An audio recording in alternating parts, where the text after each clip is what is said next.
Pai, nós clamamos, Senhor, pela Tua presença neste lugar. Te agradecemos já, Senhor Deus, pelo que pudemos sentir, pelo que pudemos vivenciar durante o louvor, Pai. Ó Deus, mas que o Senhor venha, Senhor Deus, com mais intensidade sobre as nossas vidas nessa noite. Pai, que a Tua palavra traga transformação sobre nós, Senhor. Pai, transforma, Senhor Deus, as nossas vidas, transforma a nossa mente, Senhor, transforma o nosso entendimento, Pai. Deus, que nessa noite Teu Espírito Santo fale aos nossos corações. Senhor, que a Tua palavra se revele a nós, Senhor. Pai, Deus, que possamos sair transformados, Senhor. Pai, enche cada um aqui, Senhor, com Teu Espírito Santo nessa noite. É o que eu te peço em nome de Jesus. Em nome de Jesus. Amém.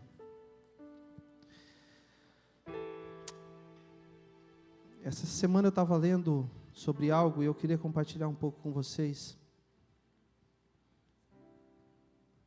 Eu pretendo não ser muito extenso na palavra, mas eu não sei se você sabe, mas esse ano a gente comemora 500 anos da Reforma Protestante. Você sabia disso? Não? Então fique sabendo, é uma data muito importante.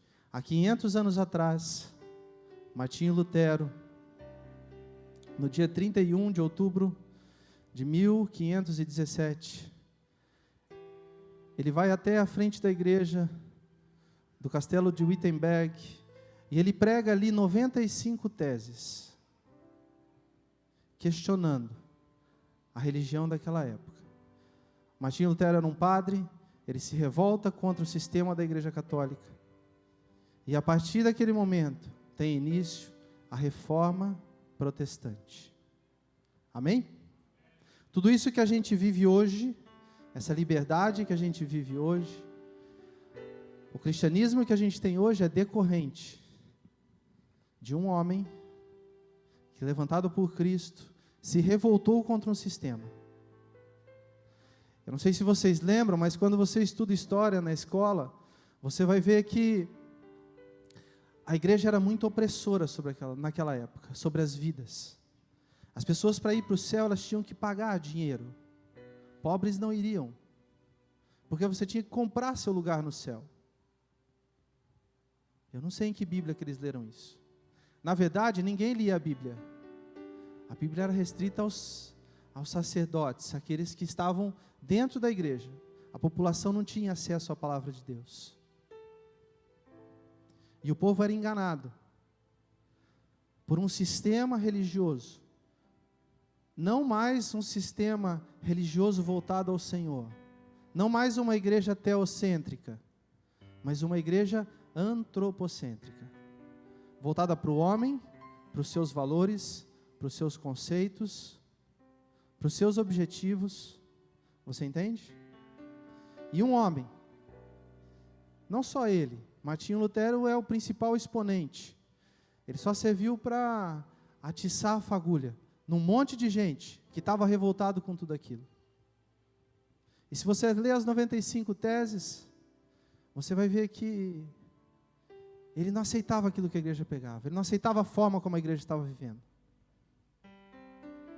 E ele se rebela contra aquele sistema. Então surge dali uma reforma na igreja. Se passam já 500 anos da reforma. A reforma tinha 5 pilares, chamado de 5 solas, ou cinque solas. As 5 solas seriam sola fide, sola scriptura, sola Christus, sola gratia e sola Deo gloria. Sola diz respeito a somente. Então o que a reforma pregava? Somente a fé, somente as escrituras, somente Cristo, somente a graça e glórias somente a Deus. Amém? Esses eram os 5 pilares da reforma. Há 500 anos se pregava isso. E essa semana, discutindo com o Diego sobre sobre esse assunto, e ele me falou sobre o catecismo de Wittenberg, não, Hilsenberg, que daí é uma outra cidade na Alemanha. E como o povo não tinha acesso ao Evangelho, ninguém conhecia a palavra de Deus, de forma de pegar e ler e folhear. Esses estudiosos que eram professores, que eram estudiosos da teologia, eles montam 52 estudos para cada domingo do ano. E são 52 perguntas, aonde eles vão respondendo, ponto por ponto. E você começa a olhar para aquilo, e eles tratam a Bíblia inteira de capa a capa. E você começa a olhar para aquilo, as perguntas são tão simples, e as respostas são tão simples, porque o Evangelho é simples. O que a gente precisa são desses 5 pilares: somente a fé, as Escrituras, somente Cristo, somente a graça, e só a Deus toda a glória. Amém? É disso que a igreja precisa. E se passam 500 anos de alguém que se revoltou contra uma igreja antropocêntrica. E eu queria te dizer nessa noite, que já passou da hora da gente iniciar uma nova reforma. Porque a igreja que a gente vive hoje, ela é totalmente antropocêntrica. E mais, a igreja que a gente vive hoje, ela não é só antropocêntrica, ela é hedonista. Antropocêntrica é aquela que é voltada para o homem. Então eu canto para você, a tua vitória vai chegar, nada vai te derrotar. Eu te chamo para campanhas de vitória, de conquistas, entende? É toda voltada para o homem. E mais, a igreja de hoje não é mais só antropocêntrica, ela é hedonista, porque ela é voltada a dar prazer para o homem. Então nós alternamos a ordem das coisas. Qual era uma das 5 solas? Só a Deus toda a glória. E agora, eu dou glórias ao homem, porque eu uso isso aqui, o templo, a igreja, para te divertir, para fazer você ter prazer de vir aqui, para fazer você ter vontade de estar aqui dentro. Para não ter os jovens lá fora, eu ponho luzinhas, pisco, ponho um DJ, né? Faço um teatro bem bonito. Eu não tenho nada contra isso, mas cada coisa no seu lugar. Amém?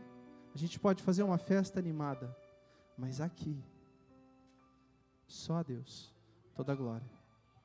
E a igreja hoje tem se perdido nisso.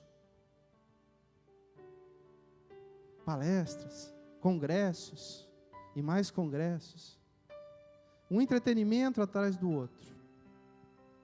Quando não se perde tempo com entretenimento, se perde tempo ministrando os homens, cantando para homens.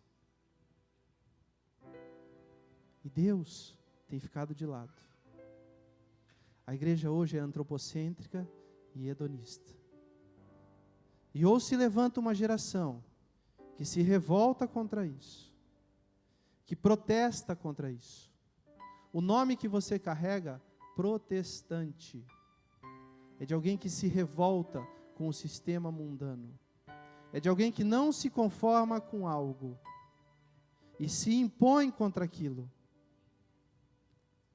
E a igreja de hoje tem se conformado ao invés de se revoltar. A igreja tem se colocado apática ao invés de se opor a tudo aquilo que não engrandece o nome do Senhor, a tudo aquilo que não tem a ver com a palavra do Senhor. E é preciso que a gente mude a nossa forma de ver as coisas, a nossa forma de enxergar o Evangelho.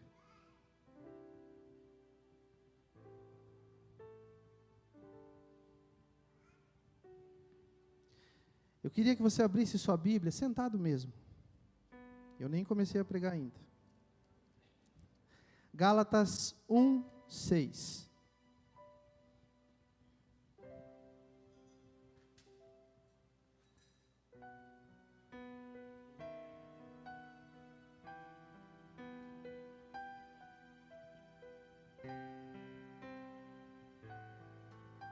Gálatas 1:6 diz assim: admira-me que tão depressa estejais passando daquele que vos chamou na graça de Cristo para outro evangelho, o qual não é outro o evangelho, mas há alguns que vos inquietam querendo perverter o evangelho de Cristo. Mas, ainda que nós mesmos ou um anjo do céu vos anuncie outro evangelho, além do que já vos anunciamos, seja amaldiçoado. Como já dissemos, agora de novo também eu digo, se alguém vos anunciar outro evangelho, além do que já recebestes, seja amaldiçoado. Paulo aqui está falando do evangelho de Jesus Cristo. Mas ele deixa claro que existe outro evangelho. E eu quero te falar sobre esse outro evangelho.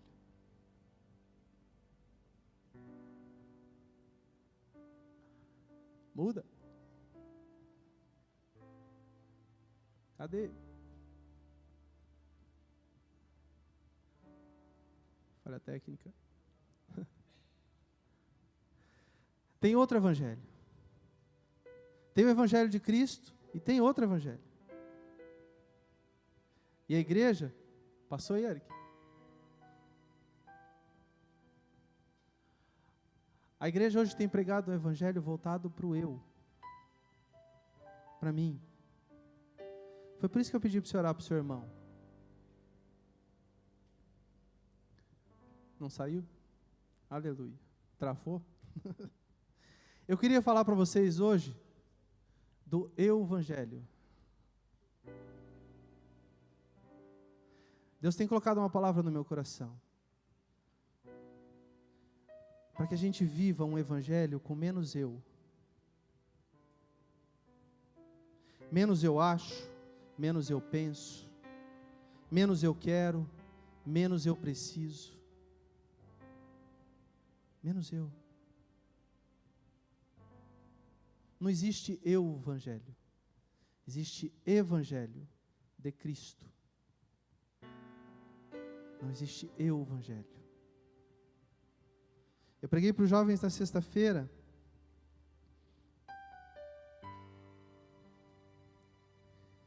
E tem um texto, Tiago 1:27, que diz assim: a religião pura e imaculada para com o nosso Deus e Pai é esta: visitar os órfãos e as viúvas nas suas aflições e guardar-se incontaminado com o mundo. Quando ele fala de religião, não é o ato religioso, não é o ato de ter uma religião ou de vir a um lugar, mas é o ato de temer alguém soberano. É o ato de adorar a Deus. Ele diz que a religião pura e imaculada é essa: cuidar dos órfãos, das viúvas e manter-se incontaminado com o mundo. O evangelho de Cristo, a religião pura e verdadeira, ela é sempre para cima e para o lado. É sempre de mim para com Deus e de mim para com as pessoas. Nada daquilo que eu recebo fica comigo. É sempre para o próximo. É sempre para o próximo. Nem as promessas, elas são para você. É sempre para você trazer bênção para alguém. É sempre para você alcançar alguém. É sempre para você tocar alguém. Você vai ver vários versículos na Bíblia. E ele vai falar: se você tiver 2 túnicas, fique com uma, dá a outra. Se você tiver dinheiro sobrando, compartilhe com alguém.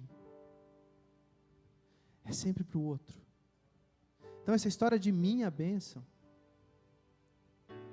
meu chamado, meu ministério, nada disso existe no Evangelho de Cristo. E ou a igreja entende isso de uma vez, ou a gente não caminha para lugar nenhum. Porque a gente caminha contra aquilo que Cristo ensinou. O Evangelho é sempre em favor de outro. Tudo aquilo que é centrado em mim não pode ser chamado de Evangelho de Cristo, mas sim de uma religião suja e manchada. Porque a pura e imaculada é aquela que é uma religião de abnegação. É de não olhar para mim, é de olhar para o próximo.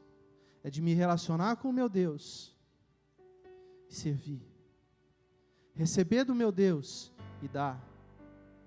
Ser tocado por Deus e tocar também. Essa é a verdadeira religião. Mas a gente vive hoje uma igreja de crianças mimadas. Tenha você 5 anos, tenha você 50, tenha você 80 anos. Todos nós, nos últimos 20 anos pelo menos, nós fomos ensinados a sermos crianças mimadas. Bebês chorões, que só se relacionam com Deus porque precisam de algo, que só vêm à presença dEle porque estão necessitando de alguma coisa. Pessoas que só buscam intimidade com o Senhor, se buscam intimidade com o Senhor, porque estão querendo algo a mais. E digo mais, até mesmo quando a gente tem um entendimento melhor das coisas de Deus, muitas vezes, até mesmo buscando aprofundar o nosso chamado, buscando aprofundar aquilo que Deus tem dado a nós, nós começamos a nos relacionar com Deus e a buscar mais intimidade com Ele, a buscar mais da presença dEle, para que a gente apareça mais, para que alguém me convide para pregar em algum lugar, para que alguém me chame para cantar em algum lugar. Tudo voltado no eu evangelho, tudo voltado para mim. Isso está errado, querido. Isso não passa de uma religião suja e manchada. E o que Deus quer é uma adoração pura e imaculada. Amém? Amém. E qual é o problema do eu? Qual é o problema do eu? O problema do eu é você mesmo. Você é o problema do eu. Eu quero te mostrar nessa noite que você é o seu problema.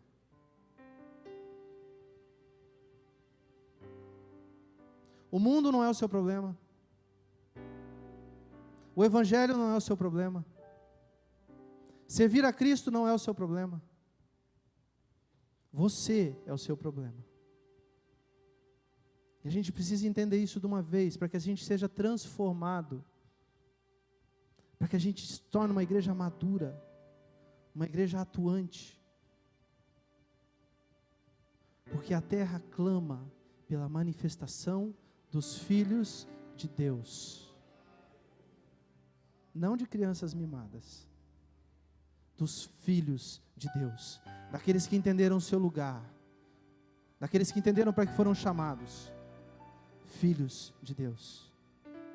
Amém? Te convido a ficar de pé. Toca lindo. Erga suas mãos. Cante mais um pouquinho dessa música. Talvez com um pouquinho mais de entendimento. Que você não veio aqui para você.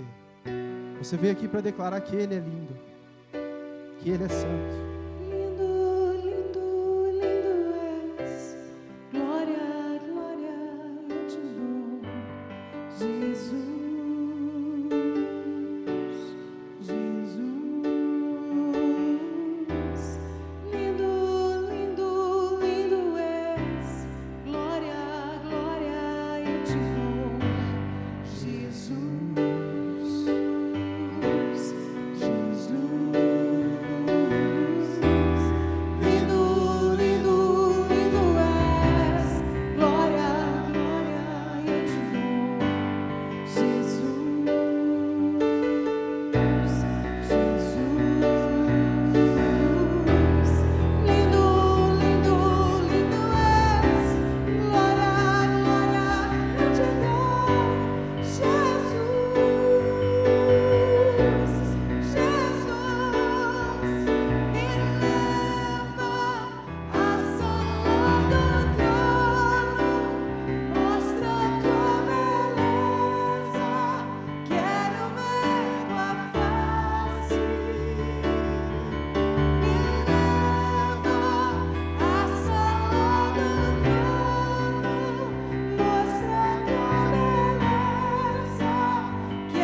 Ontem no culto de jovens, o Vonei falou uma coisa muito legal.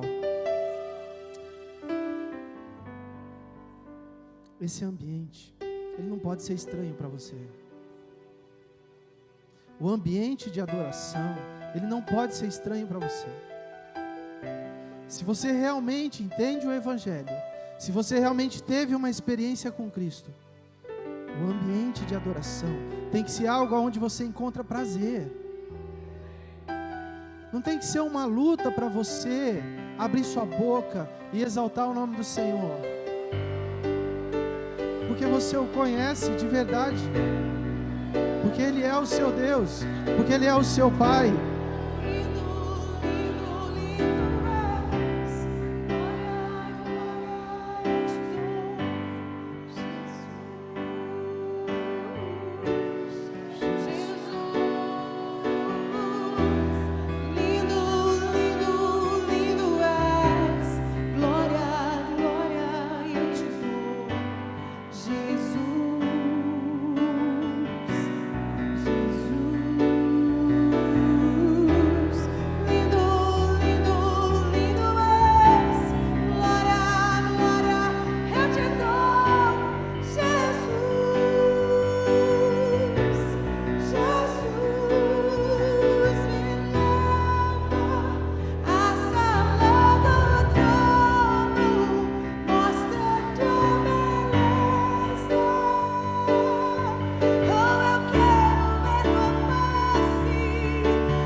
Amém. Glórias a Deus. Abre sua Bíblia comigo em Tiago 1. De pé. De pé. Sola Escritura. Sola Escritura. Tudo que está aqui merece respeito. Tudo que está aqui é verdade. Tudo que está aqui é inegociável. Tudo que está aqui não comporta o seu entendimento, não comporta a sua avaliação. Tudo que está aqui comporta a sua obediência.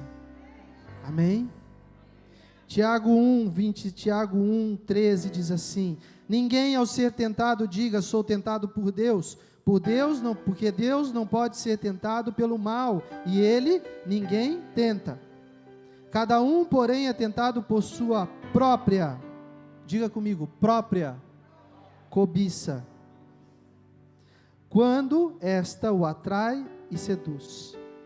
Depois, havendo esse desejo concebido, dá à luz o pecado, e o pecado, sendo consumado, gera a morte. Não vos enganeis, meus amados. Amém? O 17 diz assim: toda a boa dádiva e todo o dom perfeito é lá do alto,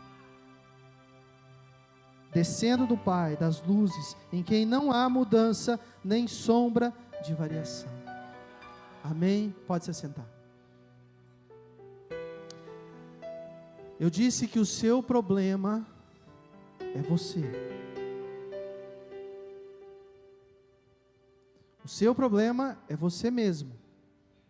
O texto diz aqui: cada um é tentado segundo a sua própria cobiça. Ele já vai dizendo, não vem falar que você é tentado por Deus, porque Ele não pode ser tentado, e Ele não tenta ninguém. A sua própria cobiça. O que é cobiça? É querer para mim algo que é de alguém. O evangelho começa lá no Éden,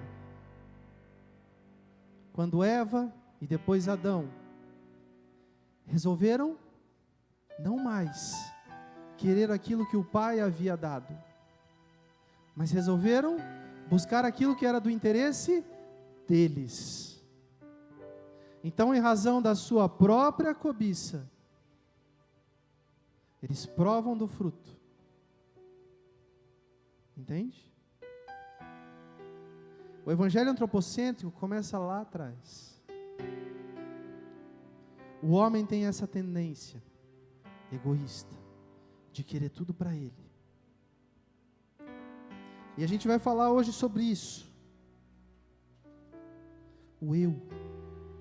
Quando ele diz a sua própria cobiça, ele está falando de você, do seu eu. O pecado começa com você, com os seus pensamentos, com aquilo que está dentro da sua cabeça, com a sua razão, com os seus conceitos, com os seus preconceitos, com os seus sofismas, com aquilo que você pensa, aquilo que está aqui dentro dessa cachola, é que te impede de viver um evangelho pleno e genuíno. Ou a gente muda o nosso entendimento, ou nós não vamos vencer. Se você prestar atenção nesse texto, você vai ver que o caminho até o pecado, ele é muito longo. Ele é muito longo. E você precisa aprender, em primeiro lugar, a derrotar você. Porque se você derrotar você, o pecado fica distante. Se você entender o seu lugar, se a igreja entender o lugar dela, se a igreja entender que ela deve voltar lá ao primeiro amor, se a igreja entender que ela deve voltar no mínimo ao período da reforma, onde a igreja só precisava de 5 coisas: fé, palavra, Cristo, graça e adoração. Só.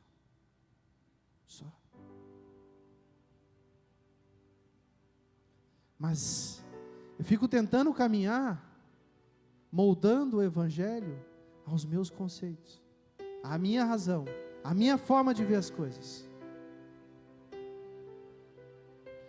Tem um texto que diz assim: mente vazia, oficina do diabo. É mentira, isso não é um texto. Isso é um ditado popular. Mente vazia, oficina do diabo. Então hoje, eu queria falar com você sobre seus pensamentos. Eu queria te mostrar que você é enganado por você mesmo. O coitado do diabo, ele leva a culpa por coisas que você faz. E você fica amarrando o diabo para lá, amarrando o diabo para cá, e faz campanha para lá, e repreende dali, repreende daqui, quando você deveria olhar para dentro de você mesmo e falar: sonda o meu coração e me conhece, vê se há em mim algum caminho mau. Que era o que o salmista dizia: Senhor, tu me sondas e me conheces. Conheces o meu deitar e o meu levantar. A igreja precisava caminhar dessa forma. Mas a gente se move por aquilo que eu preciso, que eu acho. Eu acho que não devia ser assim. Eu acho que eu não me encaixo nesse lugar. Eu acho isso, eu acho aquilo. Precisamos de um evangelho com menos eu, mais de Cristo e mais para os outros. Você precisa entender seu lugar de filho. Amém? Mente vazia, oficina do diabo. Põe para mim Marcos 7.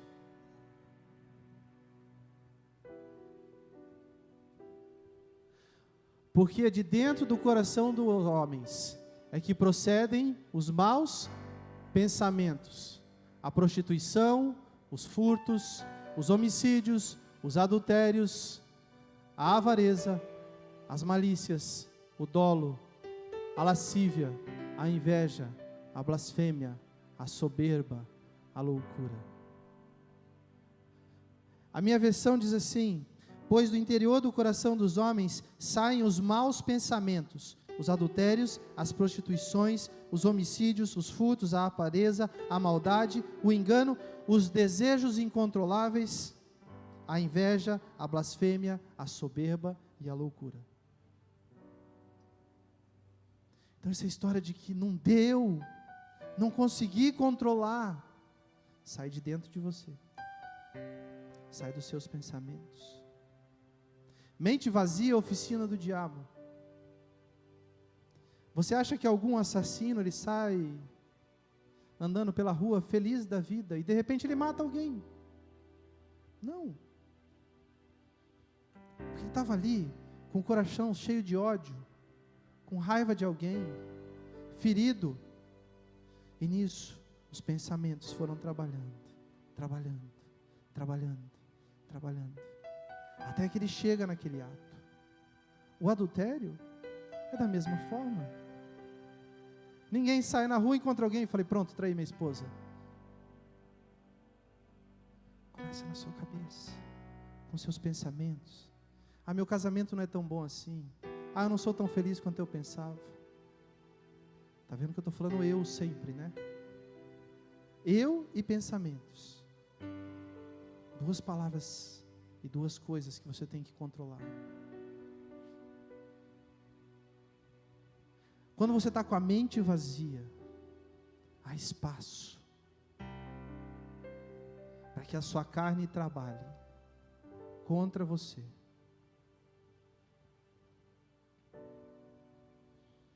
E tudo aquilo que está vazio. Você já viu algo que está vazio, que permanece vazio? Não. Eu trabalho na Casan. E a Casan está passando uma tubulação de 1.200 milímetros. São canos gigantescos. Aquilo passa 100 mil litros de água por segundo. E por causa de um impedimento ambiental, a obra está parada. E esses canos estão ali, alojados, perto de um terminal antigo. E tem pessoas morando dentro desses canos. São canos. Tudo que está vazio é habitável. Tem um texto em Mateus 12, 43 até 45, em que ele fala assim, que o espírito maligno, quando sai do homem, ele sai procurando outros lugares, mas aí ele não encontra, e ele fala, vou voltar para minha casa, minha antiga casa, que está vazia e limpa e arrumada. Tudo aquilo que está vazio vai ser ocupado por alguma coisa. Entenda isso. Tudo aquilo que está vazio vai ser ocupado por alguma coisa. Uma invasão de terra, ela ocorre por quê? Porque aquele lugar estava vazio. O direito tutela isso e chama isso de uso capião. Se alguém toma posse de algum bem por determinado tempo, sem que ninguém conteste aquela posse irregular, aquilo passa a ser dele por direito, por uso capião.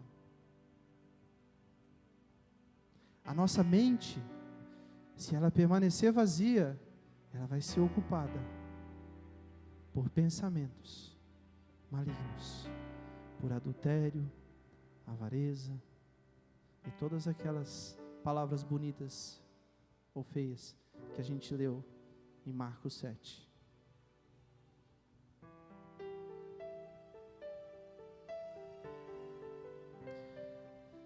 Quando a casa está vazia, a sua casa espiritual, ela vai ser ocupada, queira você ou não. E a ocupação começa pelos seus pensamentos. Uma vez que os seus pensamentos são dominados, aqueles pensamentos tomam conta do seu coração. E aquilo vira um sentimento ou um desejo. E uma vez que esse desejo, ele é concebido, ele é gerado dentro de você, aquilo toma todo o seu corpo, e aquilo se consuma em pecado. Nós lemos isso lá em Tiago. Se a sua mente permanecer vazia, cristão, você não pode vencer o pecado. Talvez eu esteja falando com você e você esteja pensando, não, está tudo bem, eu não adulterei, eu não pequei, eu não sou avarento.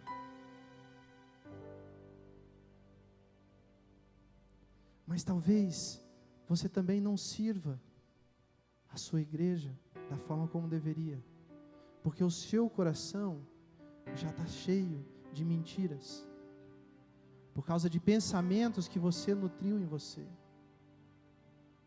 Aqui ninguém gosta de mim, aqui ninguém fala comigo, aqui ninguém me ama, aqui ninguém me dá atenção. Talvez você não tenha nenhum pecado horroroso, mas talvez você não goste de alguém aqui. Porque um dia, na sua cabeça, processou um pensamento de que ele passou e não me cumprimentou, ele não gosta de mim. Se ele não gosta de mim, eu também não vou deixar ele me machucar, então eu não gosto dele. Eu.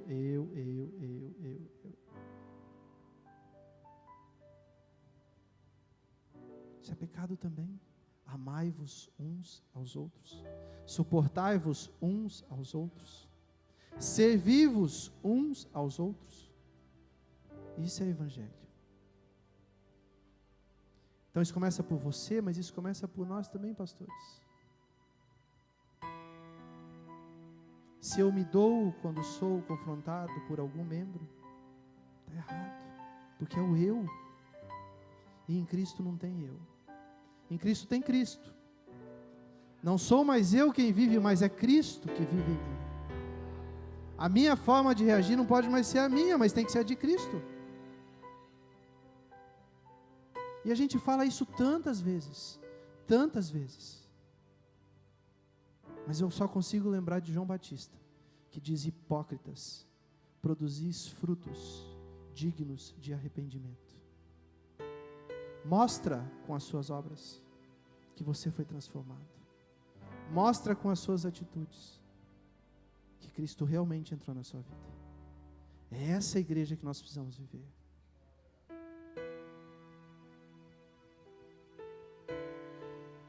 Tito 1, 15 e 16 diz assim: todas as coisas são puras para os puros, mas nada é puro para os corrompidos e descrentes.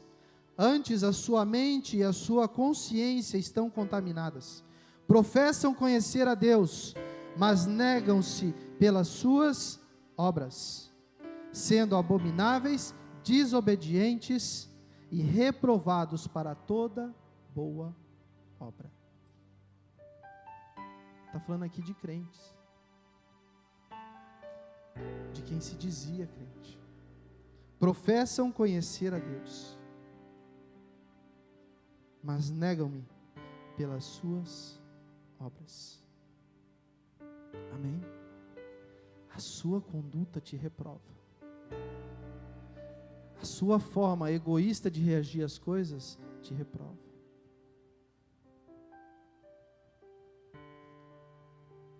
E sabe o que acontece? A gente acha que não tem problema, porque os nossos pares, os nossos iguais, os nossos irmãos cristãos também agem assim.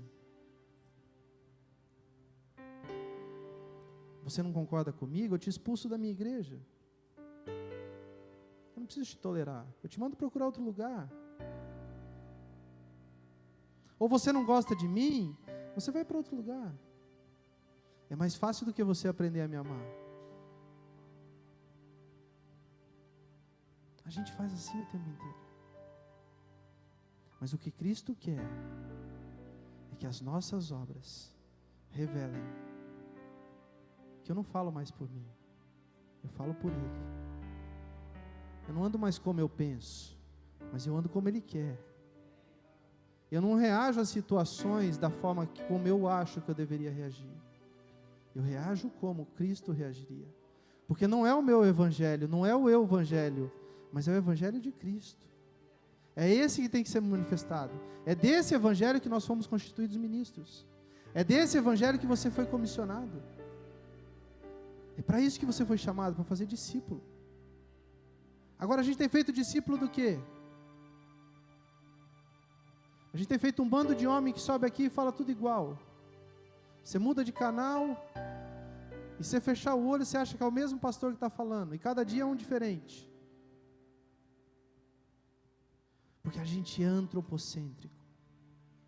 A gente tem replicado na igreja esse conceito de cuidar dela mesma, de fazer com que ela cresça, de fazer com que o homem seja engrandecido.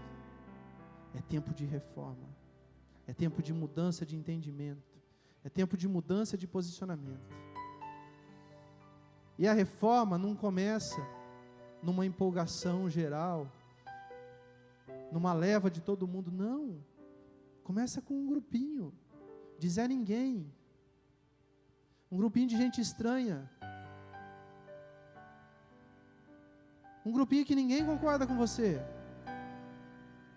mas você tem convicção de que aquilo que você está fazendo é o que Cristo te chamou. Você imagina se Lutero fosse olhar para o poder da igreja na época? Ele foi um insano de pregar na porta da igreja 95 teses. E ele é maluco, ele falava assim: a indulgência não pode ser pregada, isso aqui não deve ser assim, aquilo não deve ser assado, vocês estão pregando errado.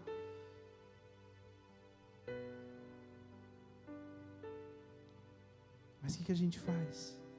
A gente nos conforma, né? Romanos 12 diz assim, você conhece de cor: não vos conformeis com este mundo, mas transformai-vos pela renovação da sua mente. Não se conforma com o sistema, não se conforma com esse evangelho que é pregado hoje. Você tem que se revoltar contra o sistema. Você tem que se transformado e ser renovado todo dia. E posso te dizer uma coisa: aquilo que é renovado todo dia nunca está vazio. Aquilo que é renovado todo dia está sempre cheio, está sempre processando, está sempre ali, sendo avivado. Transformai-vos pela renovação da vossa mente. Esse é o vosso culto racional. Você tem que fazer com a sua razão. Você é o seu problema, meu querido. Você está parado porque você quer. Sinto te dizer isso. Era muito mais fácil eu te dizer que o diabo tem te impedido. Você está preso porque você está oprimido.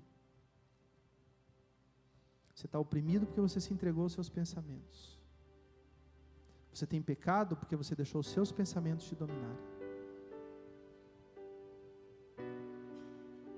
Você tem sido afligido na sua mente porque ela está vazia. Vazia. Filipenses 4:8 diz assim: quanto mais, irmãos, tudo que é verdadeiro, tudo que é honesto, tudo que é justo, tudo que é puro, tudo que é amável, tudo que é de boa fama, se há alguma virtude e se há algum louvor, nisso pensai. Filipenses 4:8 tinha que ser algo que a gente lesse todas as manhãs. Daí quando você acordar e vir um pensamento na sua cabeça: minha vida é uma droga. Tem algum louvor nisso? Tem alguma virtude nisso? Não. Isso é agradável? Isso é louvável? Não. Pronto, morreu o seu pensamento. Mas sabe o que você faz? Sua vida está difícil, você procura um médico para te dar um remédio e vai ler um livro de autoajuda. Ou nem lê mais. Hoje você põe um vídeo na internet, lá no seu Facebook, e vai acessar alguém que fala sobre alguma coisa. E daí você fica bem. Pensai nas coisas lá do alto. Isaías 55 diz assim: pois os meus pensamentos não são os vossos pensamentos, nem os vossos caminhos os meus caminhos, diz o Senhor. Se durante o seu dia você ficasse dizendo: lindo, lindo, lindo és, me leva à sala do trono, me deixa te conhecer, os seus pensamentos ficam de lado e os dele entram na sua vida. Amém? Abre aí Deuteronômio 6, 4 e 9.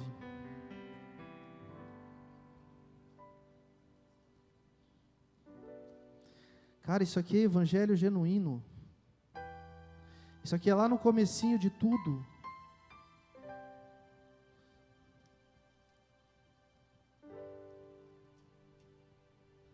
Eu estou acabando, tá? Deuteronômio 6, 4 a 9. Ouve, ó Israel. Quem é Israel hoje? Nós.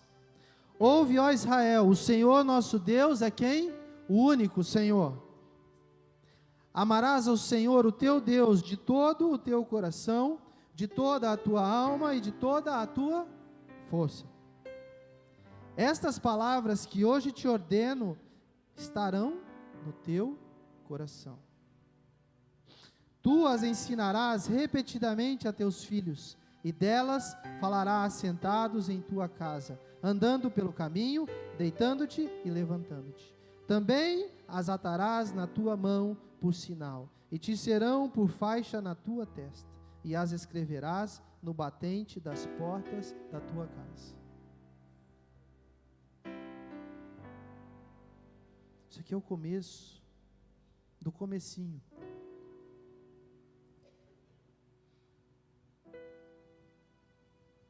Você não precisa de canções para declarar a sua vitória. Você não precisa de cultos poderosos para encher sua alma de alegria, ou para provar o quanto você é um vencedor.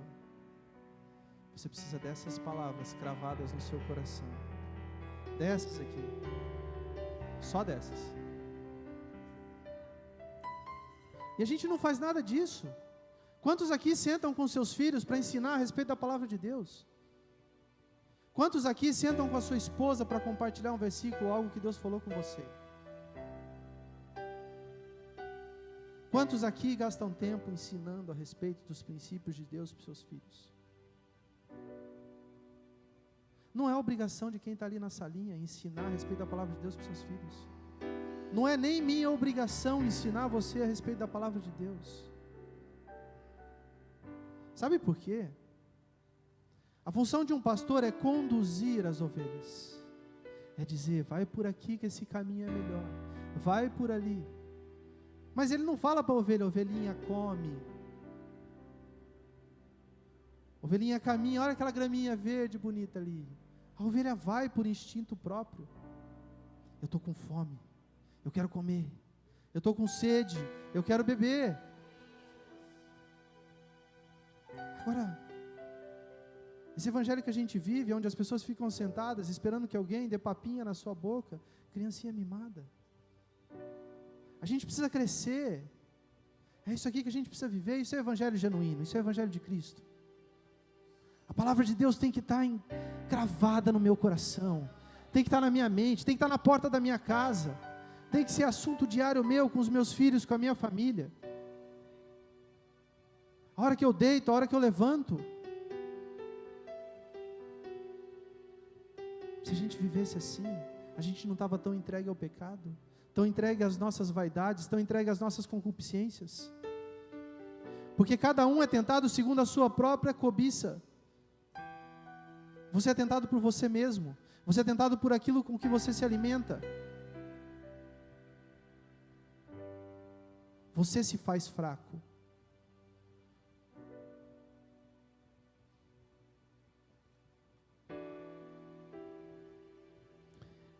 Hebreus 10, 16, só para a gente fixar isso de uma vez.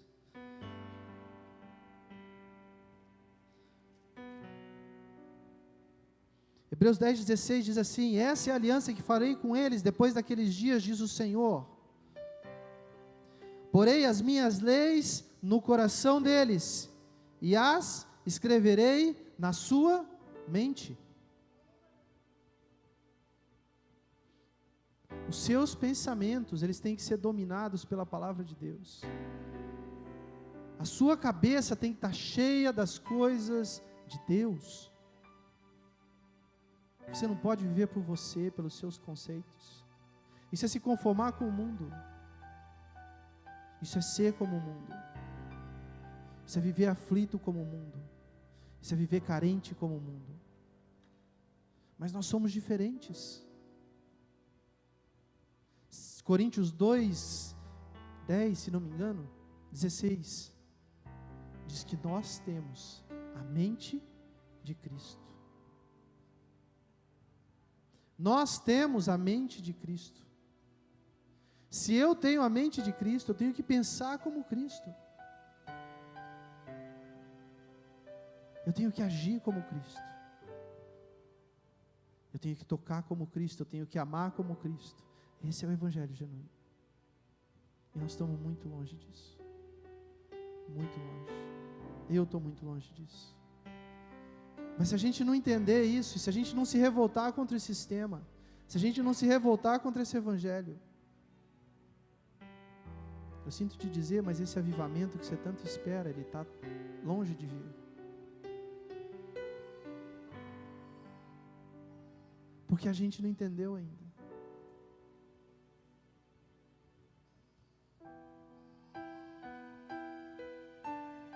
Para terminar, Colossenses 3.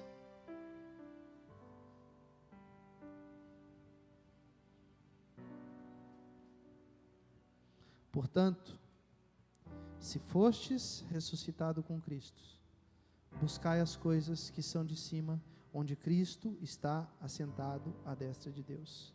Pensai nas coisas que são de cima e não nas que são da terra, pois morrestes e a vossa vida está oculta em Cristo, em Deus. Presta atenção. Volta lá no 1. Portanto, se fostes. É uma condicionante. Se você realmente morreu, se você realmente se converteu, se você realmente encontrou Cristo, se realmente você deixou com que Ele entre na sua vida, pensai nas coisas do alto. Meu querido, não tem mais, depois disso, não tem mais minha honra, minha fama, minha opinião, meu achismo, meu ministério, meu chamado, meu isso, meu aquilo, minha vontade, meus problemas. Não tem mais nada disso. Porque você não vive para você. Essas coisas não podem mais dominar seus pensamentos, elas não podem mais conduzir suas vidas, elas não podem mais conduzir suas decisões, elas não podem mais conduzir minhas atitudes. Os meus pensamentos, eles têm que ser levados cativos, para que a mente de Cristo seja vivificada em mim. Como igreja, nós precisamos mudar. Nós precisamos mudar, nós precisamos amadurecer. Muda o seu conceito de vir para cá. Você não veio aqui para receber alguma coisa, mas você veio aqui para dar algo. Sempre para cima e para o lado, lembra? Eu vim aqui para dar algo para Deus. E eu vim aqui para tocar alguém, para abraçar alguém, para amar alguém. Eu não vim aqui por causa dos meus problemas. Eu vim aqui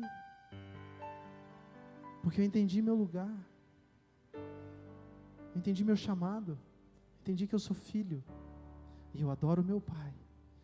E eu sirvo da forma como Ele pede que eu sirva. Esse é um evangelho genuíno.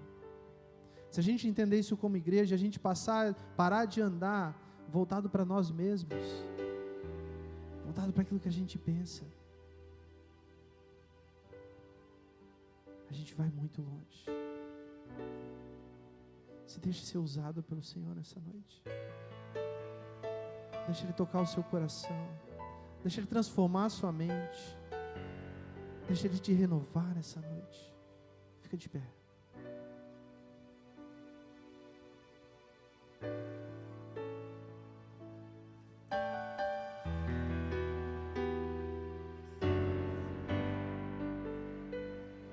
Eu só preciso que você se entregue nessa noite. Aliás, Eu não preciso de nada.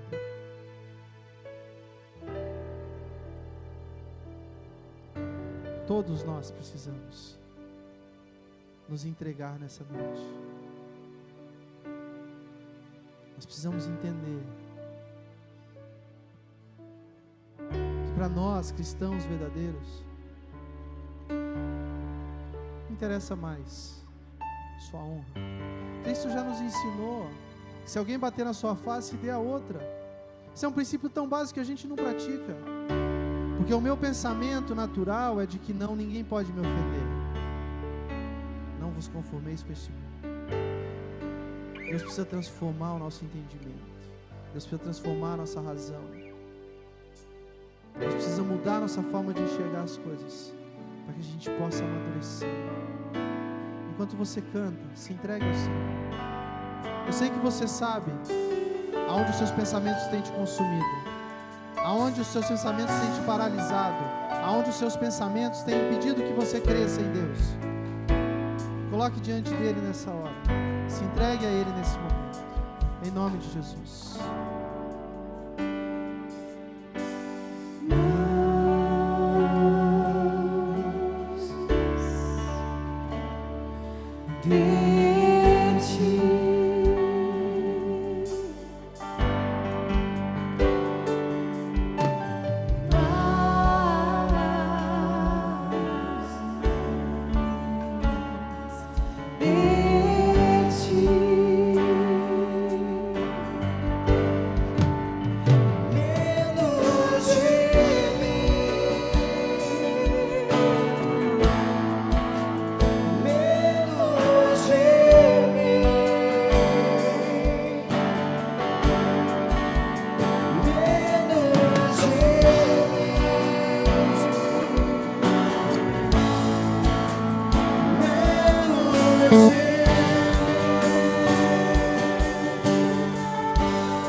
Essa palavra foi muito forte, irmãos. Feche seus olhos. Essa palavra precisa trazer um confronto e nós olharmos para dentro de nós e avaliarmos aquilo que tem dirigido a nossa vida, avaliarmos aquilo que tem sido o governo da nossa vida. E nesta noite, irmãos, eu preciso que você dê um passo ao Senhor. Se você se enxerga um pouquinho ainda do governo do seu eu, das suas coisas, dos seus jeitos, é preciso nessa noite reconhecermos, irmãos, porque se houver algo do nosso eu ainda dentro de nós enraizado como sendo aquele que governa, É preciso nessa noite, irmãos, nos arrependermos. É preciso nessa noite nos dobrarmos, entregarmos totalmente a nossa vida a Ele e deixarmos que o Senhor, a partir desse momento, dirija-nos, governe-nos, e que nós realmente venhamos proclamar o Evangelho de Cristo, o Evangelho de Jesus Cristo, o Evangelho simples, mas o Evangelho puro, o Evangelho sem máculas, o Evangelho que cura as pessoas. Aleluia. Não o evangelho barato, o evangelho de trocas, mas o evangelho puro e genuíno. Então nessa noite eu peço a você, se você se encontra neste lugar, eu quero que você, eu não sei como você vai se portar, se dobrar o seu joelho, ou mesmo sentado ou em pé, mas eu quero que você ore ao Senhor do fundo da sua alma, do fundo do seu entendimento, dizendo ao Senhor, o Salmo 139, dizendo: Senhor, sonda em mim, vê se há em mim algum caminho mau, e de uma vez por todas me converta, Senhor, dos maus caminhos. Eu quero que você faça isso nessa noite, igreja. Eu quero que você nessa noite se dobre à presença dEle. Eu quero que você nessa noite se renda totalmente a Ele, e deixe que realmente Ele te toque. Ele te toque, Ele começa a trocar os valores mundanos, os valores terrenos, pelos valores eternos, valores celestes. Que nessa noite você venha trocar aquilo que é terreno por aquilo que é eterno, aquilo que é o Senhor, aquilo que é uma vida de intimidade. Aleluia. Senhor, nós nos colocamos diante do Senhor nessa noite. Como igreja Betel, nós nos humilhamos. Como igreja Betel, Senhor, nós queremos nos quebrantar, queremos dizer que não seja mais nós, que não seja mais o nosso eu, que não seja mais as nossas vaidades, os nossos orgulhos, as nossas avarezas, os nossos pensamentos impuros, que não seja mais para nós, Senhor. Por favor, Espírito Santo, alcança a oração de cada um, alcança a história de cada um, alcança, Senhor, o coração da tua igreja, que a tua igreja se prostre, que a tua igreja se renda, que a tua igreja entenda o lugar que ela precisa ocupar, não mais como antes, como religioso, mas como aquele que é puro, aquele que é santificado, aquele que tem uma vida de intimidade com o Pai, não mais como antes, mas como uma vida pura diante do Senhor. Oh meu Deus, que o Senhor cresça, que o Senhor cresça em nós, que o Senhor cresça e que nós venhamos diminuir, oh meu Deus, que o Senhor cresça, que a tua presença cresça, Senhor, cresça, oh, cresça dentro de nós, Espírito, aleluia.